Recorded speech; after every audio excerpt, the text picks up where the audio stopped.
Is it possible that a body of water can be a sea, a lake, and a legal designation that has never appeared in any prior international treaty, all at the same time, in the same location? That is not a riddle. It is the actual condition of the Caspian Sea, the largest enclosed body of water on Earth.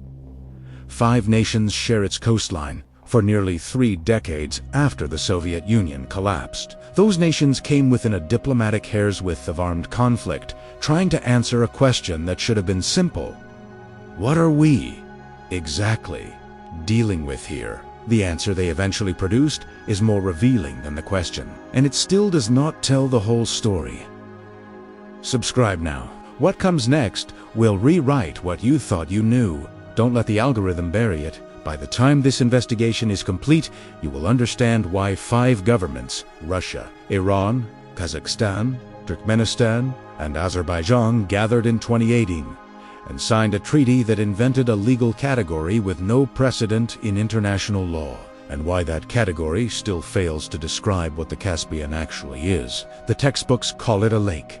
The maps call it a sea. Neither is accurate, and the gap between those 2 labels contains more concentrated wealth, more ecological catastrophe, and more buried human history than most of the world's continents can claim combined. We will move through 7 stages of this story, from the courtroom to the seafloor, from a vanished ocean to a fortress submerged beneath 12 feet of water. What you will find at the end of this journey is not a settled answer. It is a far more interesting question. Before we go further, if you're the kind of person who actually wants to know what they don't teach in school, hit subscribe right now. We go this deep on every single video. Don't lose this channel. In August 2018, 5 nations signed a treaty in the Kazakh port city of Aktau that formally classified the Caspian Sea as neither a sea nor a lake, a legal designation that had never appeared in any prior document in the history of international law. That sentence deserves a moment of stillness, not because it is surprising that governments produce unusual language,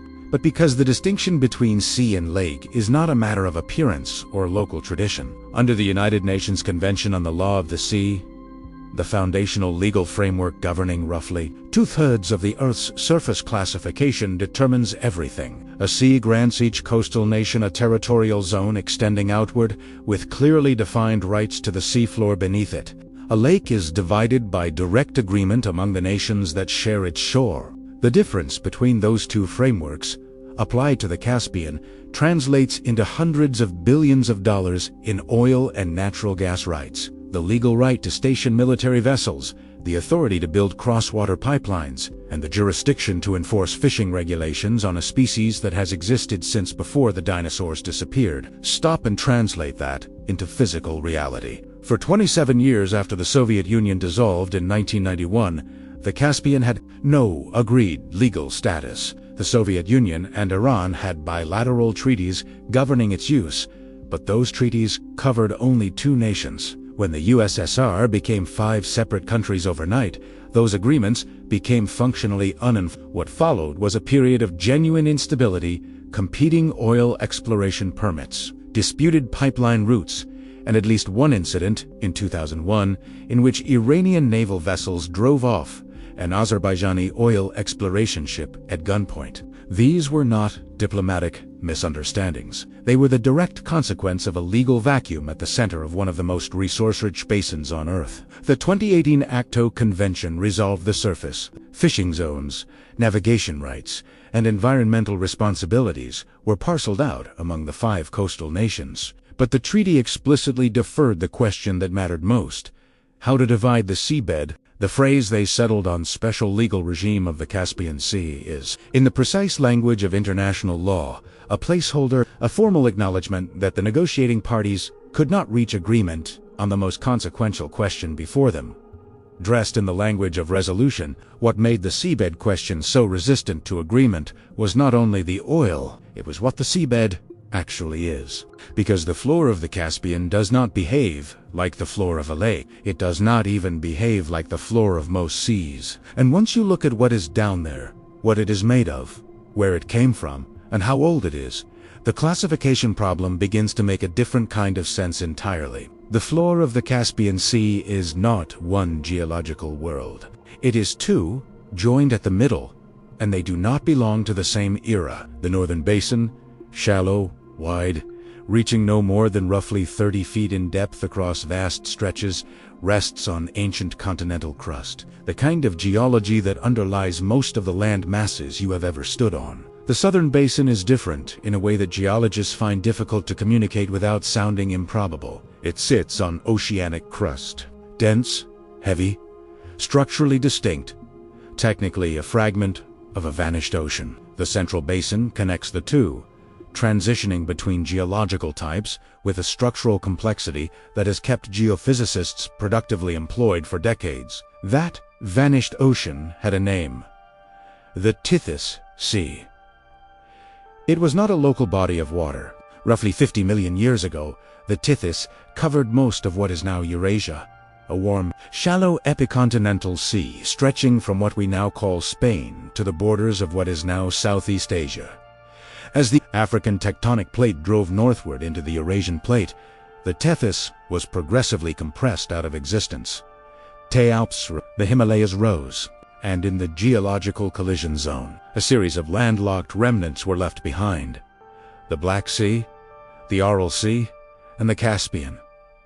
Consider what that means. The Caspian is not a lake that became landlocked over geological time. It is the largest surviving fragment of an ocean that once covered a continent. What you are looking at when you look at a map of the Caspian Sea is a body of water roughly 371,000 square kilometers in area, larger than the state of Montana, that has been sitting in the same geological basin for approximately 50 million years, slowly evolving in complete isolation from every ocean on Earth. That isolation produces a paradox that took decades to explain. The Caspian is salty, but only about 1/3 as salty as the Atlantic Ocean. In a closed basin with no outlet, you would expect salt concentration to increase steadily over time as water evaporates and minerals accumulate. The Caspian's salinity has remained relatively stable for millions of years. The explanation involves the chemistry of sediment layers at the bottom of the basin.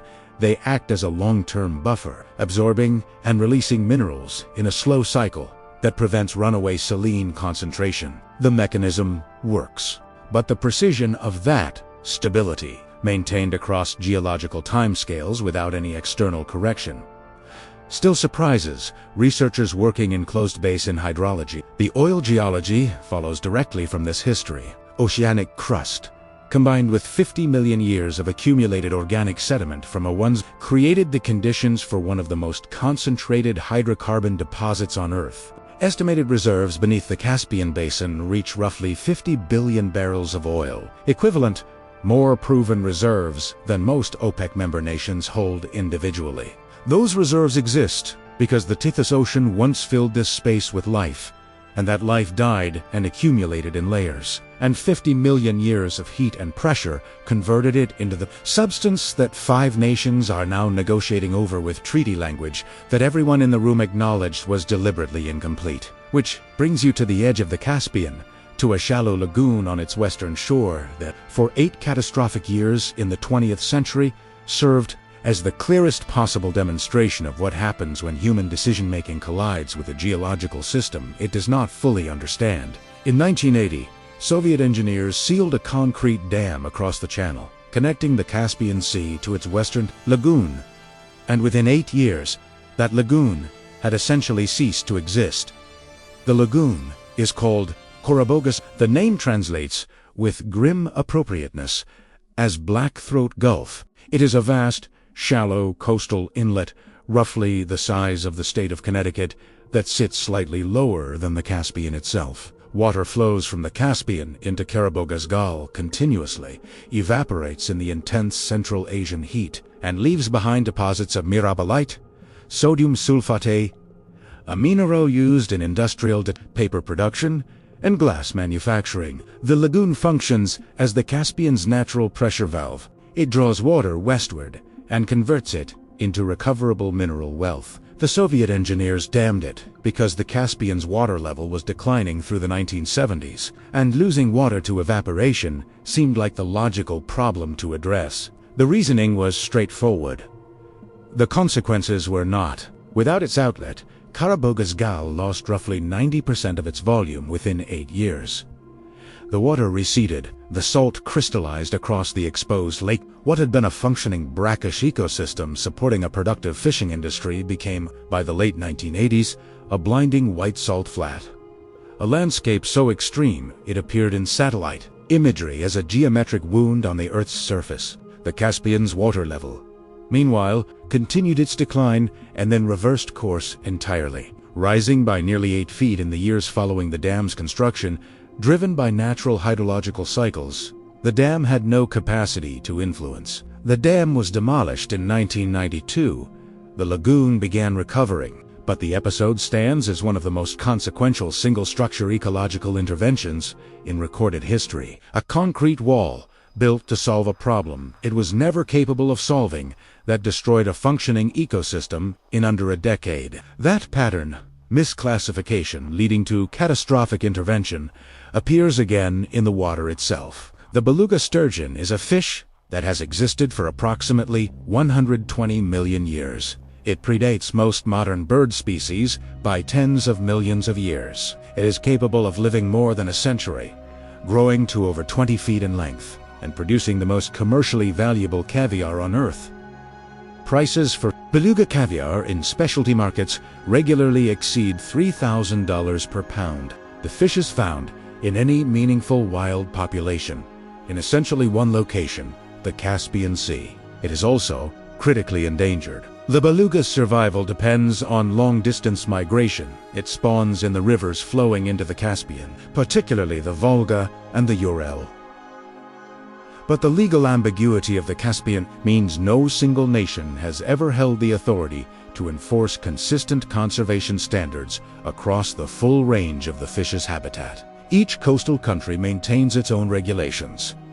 Enforcement varies dramatically. Industrial-scale poaching has continued for decades. A species that survived the extinction event that ended the Cretaceous period is being driven toward collapse by a legal disagreement about what kind of water it lives in. The Caspian seal faces the same structural problem. It is found nowhere else on Earth. Its ancestors were Arctic seals that migrated southward into the Tethys remnant millions of years ago, became isolated as the sea receded, and have been evolving independently ever since. Their population has declined by more than 90% in the last century. The cause is the same: a shared body of water. No unified legal authority, no consistent enforcement mechanism. If what you just learned bothered you, good. That means you're paying attention. Subscribe so you don't miss what comes next, because what we're investigating in the next video makes this look like the introduction. But the most unsettling part is still ahead, because what lies beneath the Caspian's shifting water level is not only the product of natural forces. Some of it was built by human hands, 12 feet below the surface of the southern Caspian, off the coast of Azerbaijan, stand the stone walls of a fortress built in the 13th century, and it has been underwater for most of the time since. The fortress is called Sabayil. It was constructed on a small island near what is now the city of Baku, likely as a defensive structure protecting the approaches to the harbor. Within decades of its construction, the Caspian's water level rose and the island began to submerge. For most of the last 7 centuries, Sabayil has remained underwater. During periods of particularly low water, most recently in the mid-20th century and again briefly in the 1980s, its upper walls have broken the surface, briefly visible from passing boats, before the water rose again and reclaimed them. The Caspian's water level has fluctuated by more than 15 feet in recorded history, with no identifiable human cause.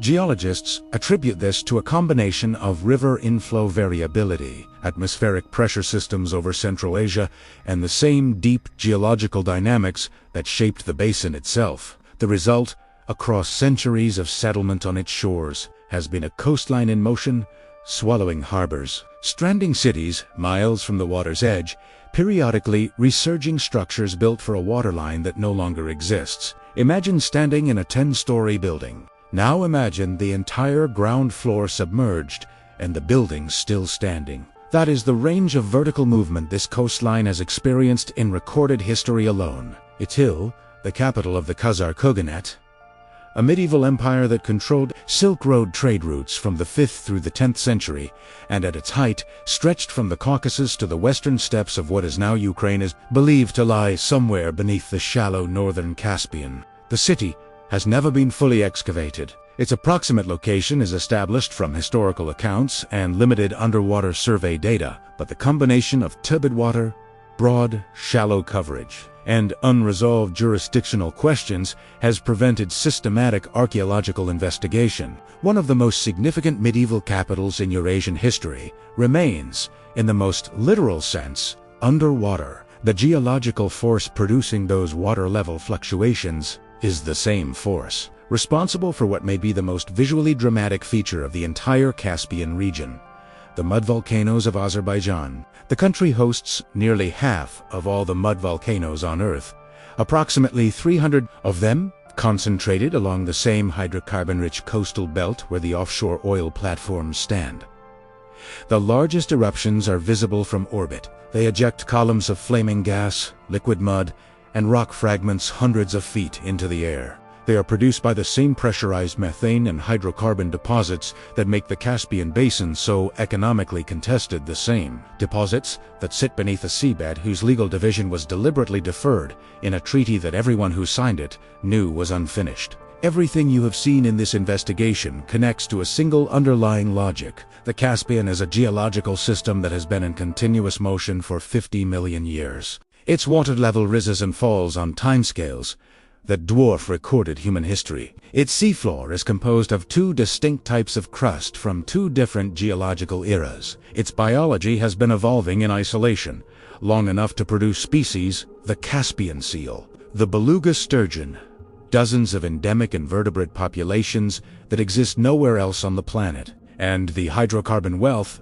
buried beneath it is the direct legacy of organic material that accumulated in the Tethys Ocean across tens of millions of years. What is the appropriate legal framework for a system like this? That is not a rhetorical flourish. It is the precise problem that international lawyers, geophysicists, environmental scientists, and 5 national governments have been attempting to resolve for 3 decades. The answer they produced in 2018's special legal regime is, in context, an honest acknowledgement of the limits of available categories. Not a failure of the negotiators, but a failure of the instruments. The legal concepts developed to govern seas and lakes were built on an assumption of geographical stability. The Caspian has never been stable. The more precisely you examine it, the less it fits any category that international law currently possesses. The implications project forward with increasing urgency. Climate projections for the Caspian Basin suggest its water level could decline by as much as 9 meters, roughly 30 feet,